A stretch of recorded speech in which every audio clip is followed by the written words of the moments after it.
Hello guys, can you please confirm if I'm audible?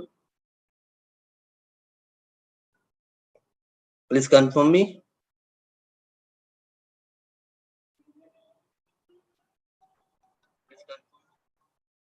Yes. Let's wait for 2 minutes and then we'll start. Okay.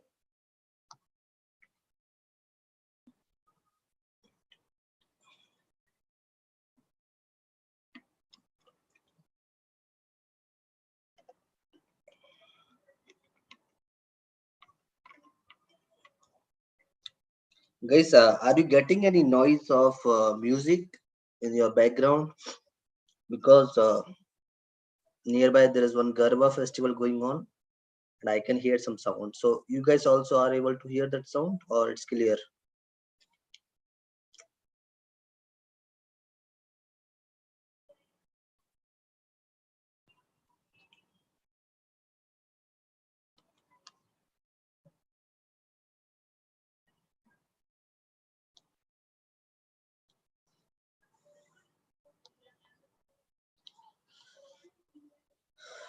Let me log into SAP.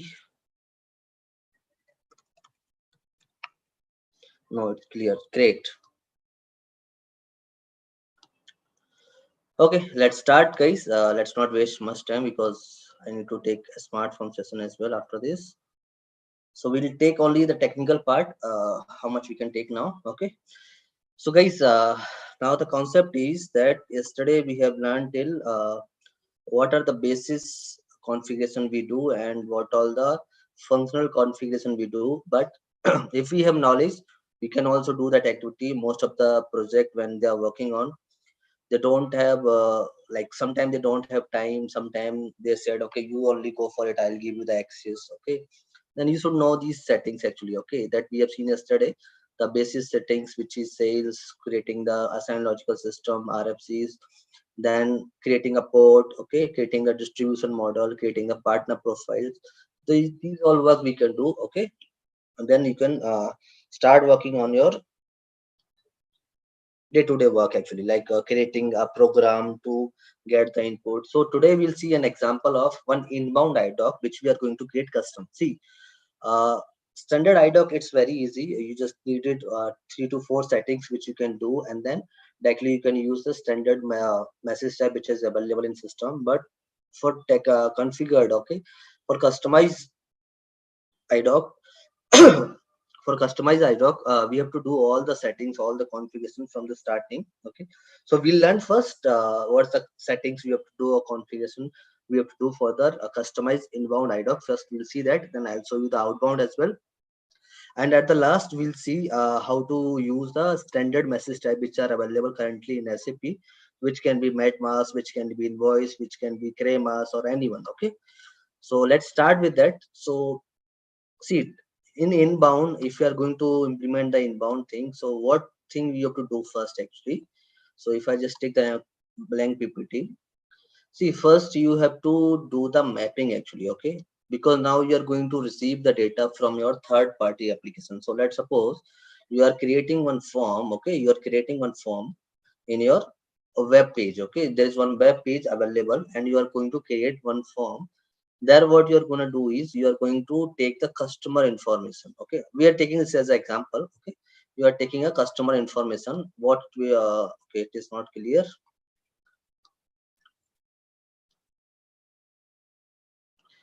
Okay, this is also not clear. What we can do over here? Okay, so let's suppose this is one form. Okay, this whole PPT is a form itself. Okay, then what you are going to do is you are going to take the values from the web page. Okay, so what it will hold is it will hold the customer name. Okay, then there will be one box, right, which will input the value. The customer will input the values over here, correct? So that we can take like that. Okay, and then we can take the customer age. Okay, like multiple fields. Okay, it can be anything. It can be material. If you take the example of material, then material description, material type, material group, all those things we can take. But we are taking the example of customer photo, then mobile number. Okay, and then one we'll take two more things. Okay, one we can take as email address. Okay, and then last what we can take there is just pin code. Okay, so these five information we are going to fill in the portal. You can say there is a portal which is going to send us the information. Okay, so we are going to use these information. So these five information is coming to the SAP system. Okay, so how will you know this, how many things are there? So you have to decide it in the first itself. This is your first duty to do the mapping actually. Okay, that you will be sending me these five records or five fields value, and then I'll be accepting these five fields value in SAP, and then I'll be storing it in my database. Okay, and then further processing, if you want to do something for this customer, that you can do. Okay, so this is a basic, actually no one teaches that you why you have to go with that. So first thing is mapping. You have to do a mapping with your party system. So mapping means how will you do? Now you have to create one field in your SAP system also. Okay, so if I just take the shape over here, okay, then I can say some non-SAP system. Okay, then you have to do a mapping. Okay, a mapping should be equal. Like if they are using five fields, you can use four also. Like they said, no, do not want to send the pin code, we want only these four information to go to SAP, and then SAP store it. Then what we'll do in SAP, we'll create only four fields, we'll store only four fields. Okay, and then accordingly the IDOC which we are going to create will have only four fields. This fifth field will not be sent. Okay, so that is the mapping which we do when we are doing the one-to-one mapping, or we call it realization actually of the requirement. Okay, so when we are gathering the requirement, that time this is a realization phase, what things we have to do, how many fields we have to use. Okay, so once this is done, then what we do is mapping, right? So we will create one line here, and then it should be the fields. Okay, so I'll just put it here. Then one more shape, I'll take it as SAP. Okay, so that is coming from SAP, non-SAP to SAP. This is coming as inbound. Okay, so I have taken the wrong symbol over here. So we have to take only arrow button. Okay, so this is coming from non-SAP to SAP. Okay, so and then you have to map all these fields. Okay, all these fields I'll just put it in one block. Okay, if possible,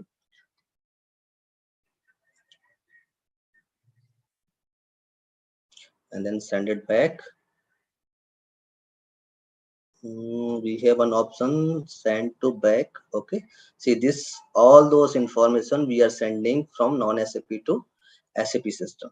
Okay, so what we have to do is now we have to create five field in our table. We should have a table, we should have a data element available with that. Okay, if it is not there, we can use a predefined SAP type. So first thing is we should have these fields which we are going to store in our table. Okay, so just give me a sec, let me re-underline that so that it looks good. I do not use PPT generally in my sessions. Okay, but sometime to make understand PPT is bit required. Okay, so these five fields will be coming from our non-SAP system and will be inbuilt into our SAP system. Okay, and for that, see, we already have customer master available as a standard thing, but let's suppose there is some scenario. Okay, that standard thing is not applicable, you are not going to use the standard message type which is currently available.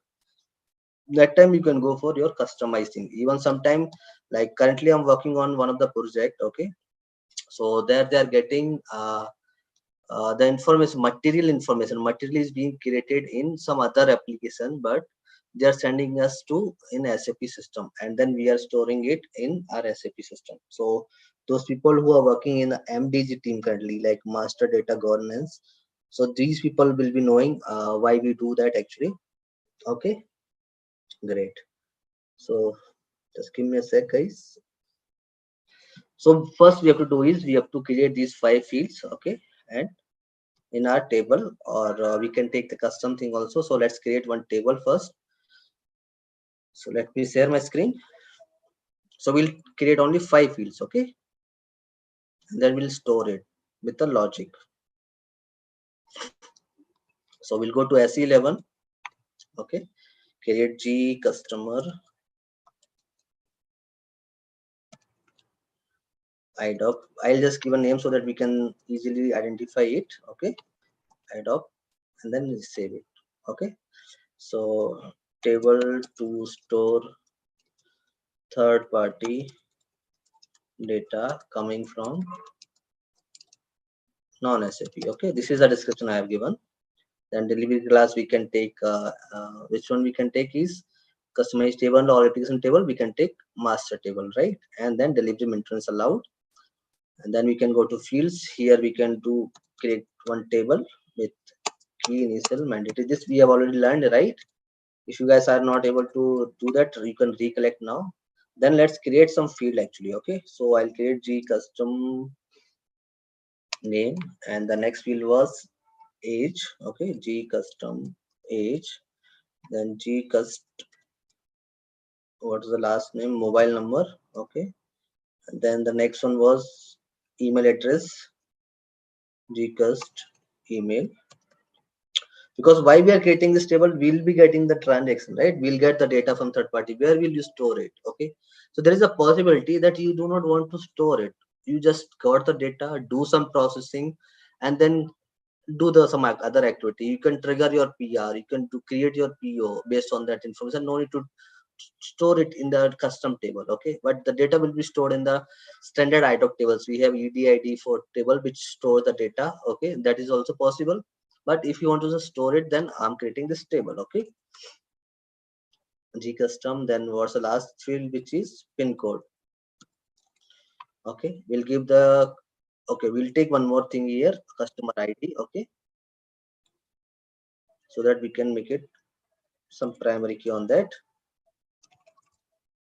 G custom ID, and I'll also add that in our PPT. Okay, so that you can refer it later when you see the PPT.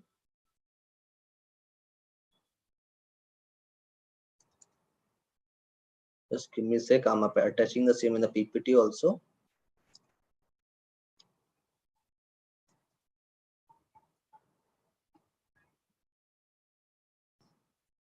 Customer ID.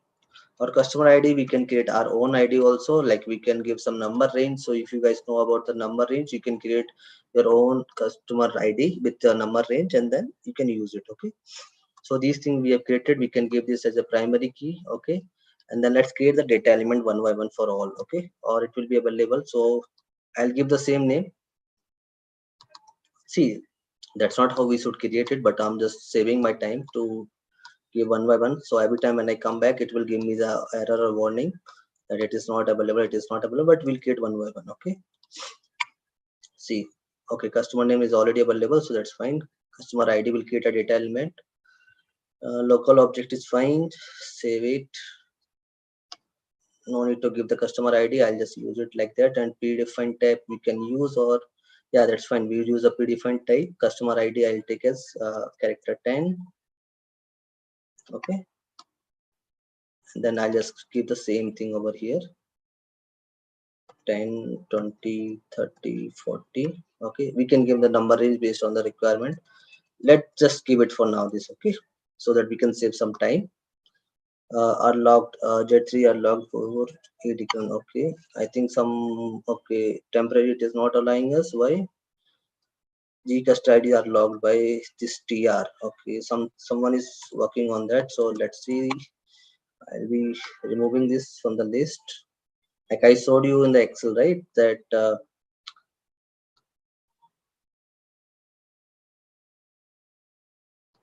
we can use SM12 to delete the log entries, correct? So now if I just save it, I just deleted it. Now I think it should allow me. Oh, it is still log. It's taking some. Okay, let's go back. Did we give customer ID one? If I just click on that, create customer ID one is already there. Character 5. Okay, we'll use this one directly. Okay, and the field labels are maintained. Then customer name is fine. Customer age will create.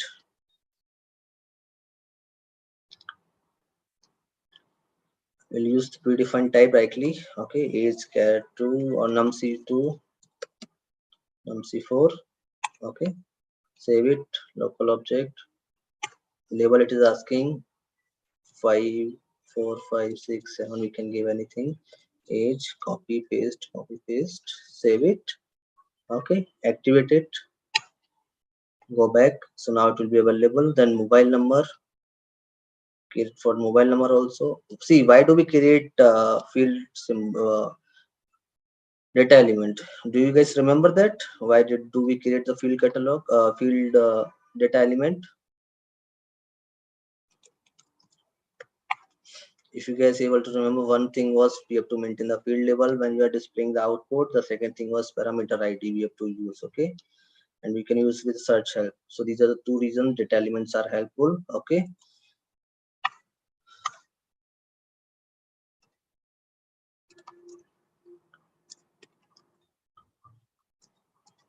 so we'll be creating very fast.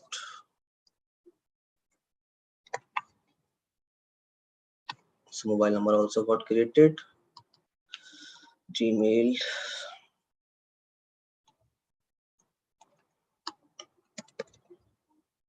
different type. I can take care 30. Okay, and then just give 20 10 10 10 10.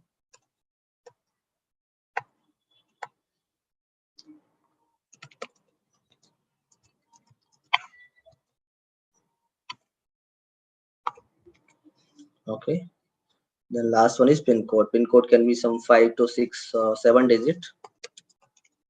We can use it predefined type again. Let's not create the domain for now. Later we can change it. Okay, that's not a problem. Care 6, I'll take it for now.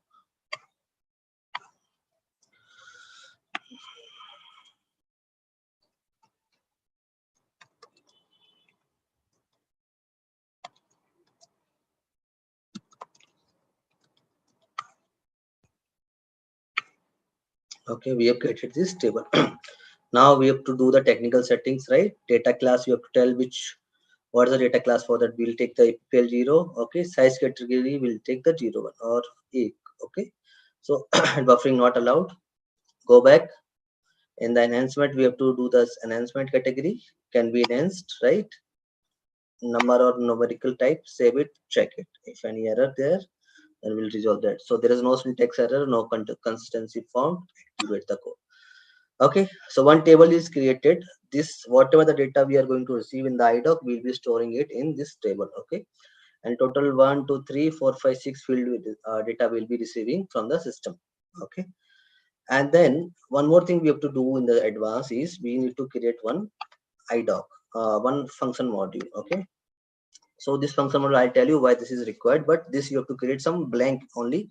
You can create for now. Okay, but to create any blank function module also, you need function group, right? Function group, we learned that without function group you cannot create a function module. So let's create G IDOC demo or G function module demo. Okay, and then before that we have to create the function group. Go to create group, give the function group name G group. Just give any example for now. Local object. Okay, see this function group, this demo got created. Without activating this, we cannot access it. Okay, so we have to go to CAT, we can go. Okay, which is our object navigator. In the function group, we have to give the name and then right click and then activate. Okay, so once it's activated, we can use it in our programs. Okay, so SE37, we'll just create one blank for now. I'll tell you why it is, because it is required when you are doing the configurations. Okay, FM2 process IDOC data and store in table. This is where we will write our logic. Okay, this is where we will validate whether the data which is coming is correct or not. Okay, or some issue is there or not on that. Okay, so we'll just save it. Okay, simply save it, check it if it is allowing. Okay, and activate it. For now we just needed a name, that's all. Later on we can fill here at what kind of data we are getting. So for now just leave it blank. Okay, so now we are ready with our function table, one is table. So let me copy in the PPT itself. So one is table. I'm storing, I'm creating, I'll show you the PPT. Create table to store data. So we have created this one. Create FM to process IDOC data and store it in table. Okay, or you can do some other activity as well. See, based on the scenario, you do not want to store that data in your table. What you can do is you can directly call your function module or BAPI or anything, and then you can actually create the PR. You can create the PO. You can create the vendor master. You can create the item master. Okay, so that depends what you are doing actually. Okay, and why you are doing. So here we are just seeing the example of creating, getting the data and creating it. Now, the first thing we have to do is we have some steps. Okay, let me share my screen again. Now we have some steps that we are going to start the technical configurations. Okay, see this guys, this is a little bit lengthy process, but it is always useful, and it's very important for any SAP project. Okay, so we should know how to do this. Okay, and when some issue comes, then you should be able to go one by one and check the issue. Okay, technical configurations steps. Okay, then the first step can be creating a segment. Okay, the first step is always is creating a segment. So how can I move it to the left from here? Yeah, create segment. Okay, how to create segment is, can anyone tell me the T code for creating the segment over here? Anyone?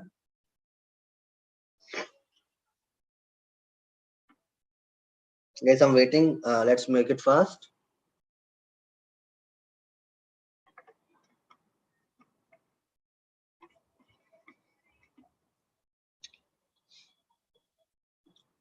Okay, the segment is WE31. The T code for that is WE31.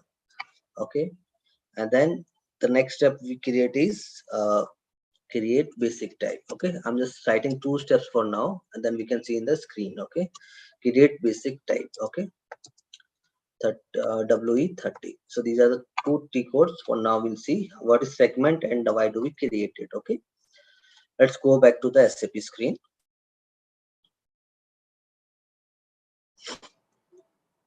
So now we are going to receive the data from the system, right? For that WE31 we have to go. You can see the development segment initial screen, right? And this is the segment type. So you have to give some name. Okay, and then you can create one. So if you just click on the create button, it is already in edit mode. Okay, so we have to give G because we are getting the customized segment, right? So we'll use only one segment, G customer information. That's all. Okay, just press enter. Nothing has happened, right? Click on create button. Okay, it says longer than 7. That's fine, we can give, that's not a problem. Now here we have to tell the program or this segment that which all fields you want to get, actually which all data you are going to receive. Okay, so we have already created a table for that, right guys? So we'll use that. So I'll say segment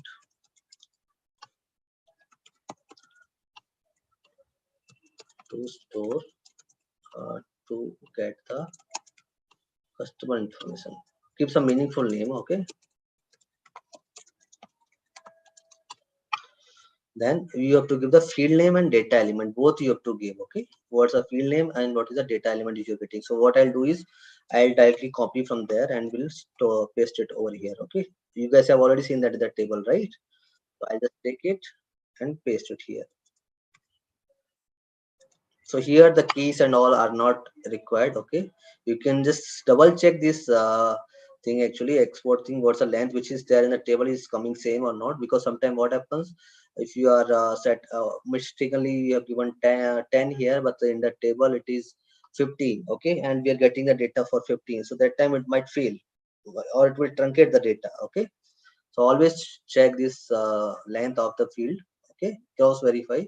Just click on save button. Okay, we can just save it. See, if I click on this save button, local object, and then it got saved as a local object. Okay, then go back to the main screen. Now it is showing that this segment definition is created. If I just double click on that, it will be coming like that. Okay, this is the definition. Then what we have to do is, there we can see one checkbox. Okay, it says release. Okay, until unless, like, we are doing the table activation, program activation and all, right? So what we are doing, we are activating it, right, first, and then only we can access it. So similar way, we have to activate also. So there they call it as release. Okay, until unless it is released, we cannot utilize this one. Okay, so how to release this? Go to this setting here on the main type. One second, edit, and then here set release. Once you click on that, it is marked as release. Okay, now you will be able to access the segment. Okay, so this is first step. We have done that. What we did is, we can create multiple segment also, 3 4, customer personal information, customer public information, customer any other things likewise. Okay, and then we can create one single basic type for that. Okay, so we'll see for one now only. Then we have to go to WE30, right? The next record where we create the IDOC, which we call it IDOC, right, guys? So you guys said that we got the IDOC, we are creating IDOC, working the IDOC. That is where the IDOC or basic type we created. Okay, so here we will give this like G. Let me just copy the name of that segment once, WE31, and let me put it in PPT, so that when I'm forgetting, I can copy from the PPT. So we have given the name as G customer info, right? Then WE30, here we'll create the basic type. And you see this in W02, right? Control, record, data, and the status. So same, this is the data part we are doing. Okay, so what's the name you want to give? See, here we can get the extension as well as the basic type. So we are creating only the basic type for the IDOC. Okay, so we can give like G customer info, or G customer itself is fine. Okay, we'll give only this is my basic type. Okay, this is my basic type. So just click on the create button. Assigned name is longer, it's just information, we can still give it. So it's saying, are you creating any copy, or you are getting some already something is working and then you are copying from that? Then no. Then description you can give just IDOC for customer information. Okay, click on OK. See, this screen has come now. Okay, so what you have to do here is, you have to attach the segment here. Here what we do is, we create what is my structure of IDOC. So you might be seeing in the let me just save it simply first. Okay, I'll go to W02 to see any IDOC is there for today or not. Okay, so my IDOC is there in the MatMask. See, if you're going, this is my message type. Okay, this is my message type. If I just open this, double click on that. Okay, then we get the IDOC over here. Okay, if I just double click on this IDOC number, we get our IDOC thing. Okay, we got our IDOC. This is my basic type which we are currently creating. So it's already created for material master, which is MatMask 01. We have some other also that we have seen actually. Now in the data record, see, this is one segment. Okay, so you can see, right, segment 0001, and that inside that, if you want to put some more segment, then you can put so many segment also. Okay, so this much data has come for single segment, so that we can control how many segment data we can get. See here, one is E1 MALANM, right? This is MARCM. Okay, this is MAKTM. So multiple segment data is coming over here. So similar way we can also create for the custom one. Okay, so how to do that? Simple, go here, object name which we have given. Okay, go in change mode, does not exist. Okay, then let's create again.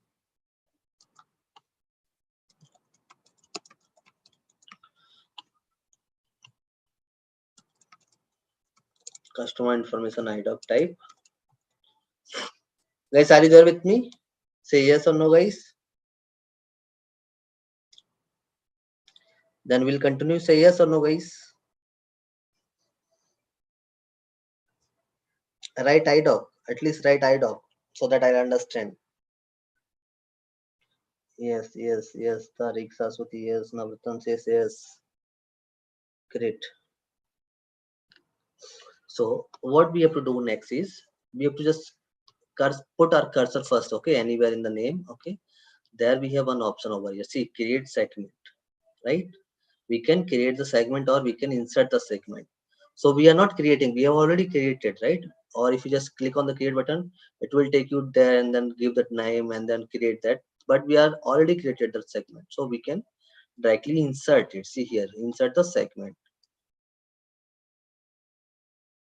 Okay, so first one sec, sorry. Yeah, we have to give the segment name over here, sorry. So this is not about the creating the segment, it is about the putting the segment name.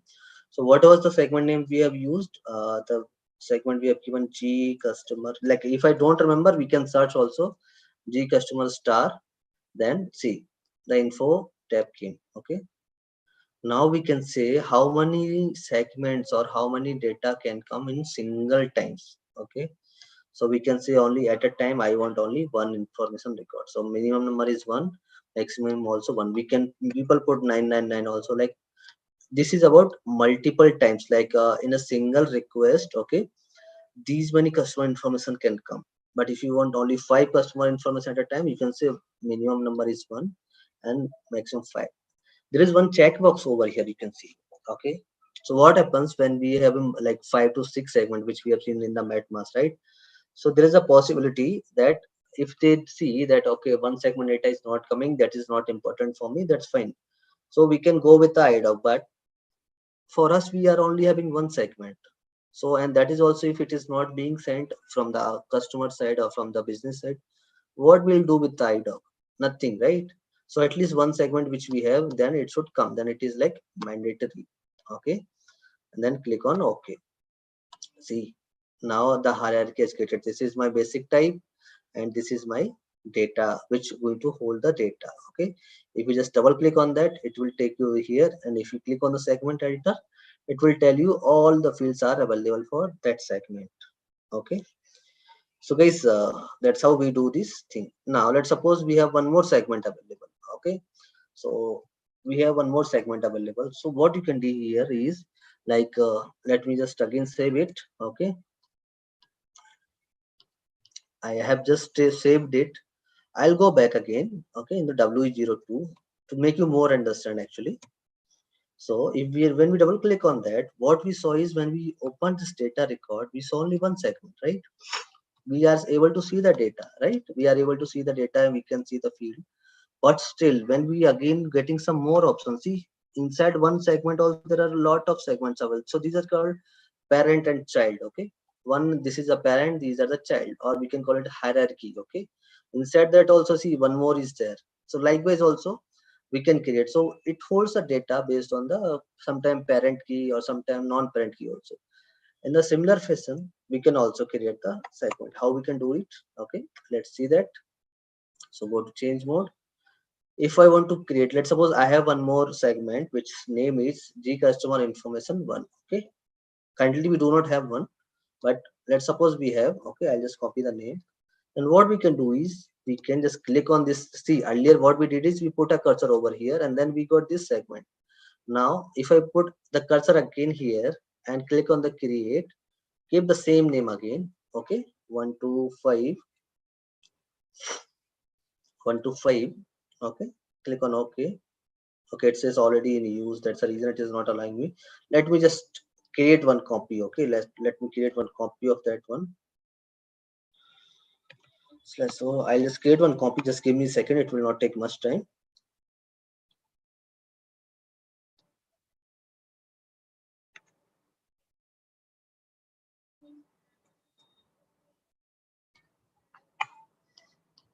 So just save it, go back, and I'll release that. So guys, you are not able to see that, but I just copied that, that's all. Okay, we have one copy option available and I just copied that segment. Okay, now if I have some more segment available, what I can do is I can click on the create segment. Okay, now it is asking me, see here, it is asking me add a segment type as a child. Okay, or at the same level. So if I put it as a child, it will be a child of the main this one. If I put it at the same level, then these customer will have two segment available at the same time. Okay, so let's do this first. Okay, if I give this name as here 125 again, see here, these are coming in the same line, like one record is info, second record is info one. But if I can delete this, okay, we can delete also. Now if I give it a child, okay, so add segment as type as child, give the same information again. See, it came inside this one, inside the customer information. Now if we have to expand like that, see, we are doing that there in W02, similar way we can do also here. Okay, and it will hold the data actually. Okay, so this is not currently used, so I will delete it. Okay, later on we'll see some examples. So this is what our IDOC basic type is ready. Okay, and it will be accessible. And this also we have to put a set release. Okay, so just remember, without set release it will not be used. Now it will say basic type or extension cannot be changed after being released. That's fine, we don't have to change it. Okay, now it is released. If you want to see how to see the status over here, go to there is one option available, we can see whether it's released or not. We'll see that, guys. So now it's released and it is, we can use it. Okay, we can use it in our configuration. Now we have created the segment, we have created the basic type or the IDOC type. Next thing we have to create is message, right? I told you what's the difference between the basic type and the message, right? Message type. So basic type is just a structure, but message type is going to hold the data, right? So how to create this message type is WE81, I guess. No, yes. So see here, we can create a message type first, and then what we have to do is we have to, I'll show you, we have to link both message type and basic type, so that it can say that okay, this is a message type which is going to hold the data. Okay, so let me share my PPT so you are able to read it. So I have stored it over here. Now we have third step is create message type. Okay, so how to create that? WE81. Okay, WE81 we can create the message types. Guys, is it clear till now why we are creating the message type? And then we have to link message type to basic type, so which is nothing but link uh, 3 and 4. See here, if you step 3, what step 2, what we have done? Step 2, we have created the basic type and then create the message type here, right? So we have to link these two things, okay, basic type and message type. Okay, so this we'll see in the system now. Okay, how we can do this. So let me share my screen again to SAP screen. So let's go to WE81 first. Here we can see some pencil over here, right? We can see some pencil over here. Click on that pencil. Now it says no maintenance authorization for class client level. It's fine. I think okay, I don't have access to do that. I think I will have to ask this person to give me the access. But let's see. Okay, we can see some message types over here also. Some G customize. Okay, someone has created the G one. So just give the name. That's all. Nothing else. We have to give one name over here and the description. Okay. So let me check if I have access to W82 also. If not, then I will ask the. So if I just click on this, no maintenance test for close client tables. Okay, I don't have access, guys. Then let's connect tomorrow, and then I will ask the person to give me the access. Then we can see that the time is loading. I have another session as well. Okay, let's connect in the smartphone session after that. Okay, guys. Thank you.